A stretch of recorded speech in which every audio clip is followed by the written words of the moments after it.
Shalom, bon Erev Shabbat, Vayeshev. Notre paracha raconte l'histoire de Yosef Hatzadik, Joseph, le fils de Yaakov. Ses souffrances, ses peines, jusqu'à sa libération.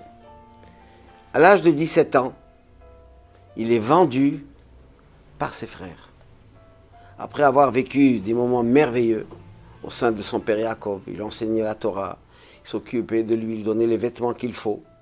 Et voilà que subitement, il se retrouve en Égypte, vendu comme esclave, dans une détresse totale, un jeune garçon qui ne connaît rien d'autre que la maison de son père. Et là, il se trouve exposé à toutes les difficultés, les tentations, les problèmes.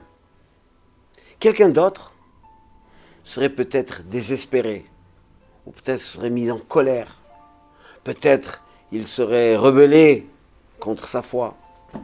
Eh bien, Yosef, non. Il reste fidèle à sa foi, il essaye d'en tirer meilleur profit de sa situation. Et là, quand il se trouve dans la maison de Potiphar où il a été vendu, il travaille avec toute honnêteté, avec toute sincérité, de tout son cœur. Et là, contrairement à ce qu'il pouvait s'attendre, il se retrouve en prison parce qu'il n'a pas répondu aux avances de la maîtresse de la maison. Et pour cela, il est jeté dans un cachot, dans des situations terribles. Et là encore, il essaye non seulement de se surmonter et d'être comme il se doit, il voit deux personnes ici, qui sont des hauts responsables de l'Égypte, qui se retrouvent dans la même prison que lui. Et là, il aurait pu dire, tiens, c'est à cause d'eux, c'est eux qui m'ont jeté dans cette géole. Il n'aurait pas fait compte. Eh bien non, comme il était responsable de cette prison, il les voit tristes. Il leur demande qu'est-ce qu'il peut faire pour les aider. C'est incroyable. Il aurait pu se venger puisqu'il était lui le responsable de cette prison. Il est monté de grade. Eh bien non, il dit, qu'est-ce que je peux faire pour vous aider? Et quand il lui raconte leur songe, qui les attriste, Yosef interprète ça de manière honnête. Chacun, il dit la vérité. Il ne leur demande rien en contrepart, seulement de les rappeler auprès de l'autorité supérieure, auprès du pharaon, afin qu'on se penche à son cas. Ça fait 10 ans qu'il croupit dans cette geôle pour rien. Il n'a rien fait. Quelle injustice. Et là, eux, un, ils sont libérés, un est décapité, l'autre reprend sa place, et il oublie totalement Yosef.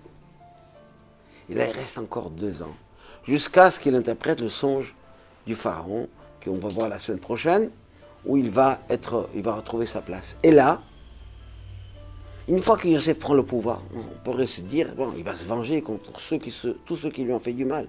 Eh bien, pas du tout. Yosef va chercher à faire du bien. Il va trouver les moyens pour nourrir dans la famine. Il ne va pas tenir rancune à ces deux personnages, celui en Turquie qui est vivant, qu'il a complètement oublié, abandonné avec une telle ingratitude. Envers ses frères, pareil.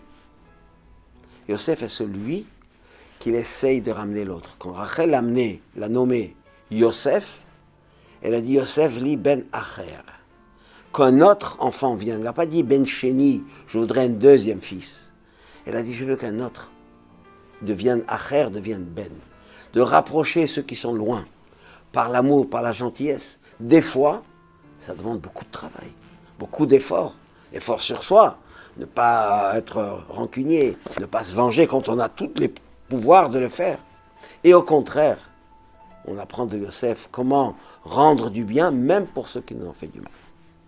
À plus forte raison, quand on a des gens de la communauté à qui on peut aider par apporter une aide morale, matérielle, financière, spirituelle, ô combien nous devons apprendre de Yosef et de savoir que notre rôle est là dans ce monde, c'est d'apporter le bien, la bonté, même si c'est un monde cruel, un monde négatif en général, dans ce qu'il a vécu Yosef, eh bien finalement, il a montré que c'est la justice, le bien qui sort toujours victorieux, et on peut apporter du bien à tous. Ce sera bien sûr pour notre histoire à nous maintenant, la venue du Mashiach très très prochaine.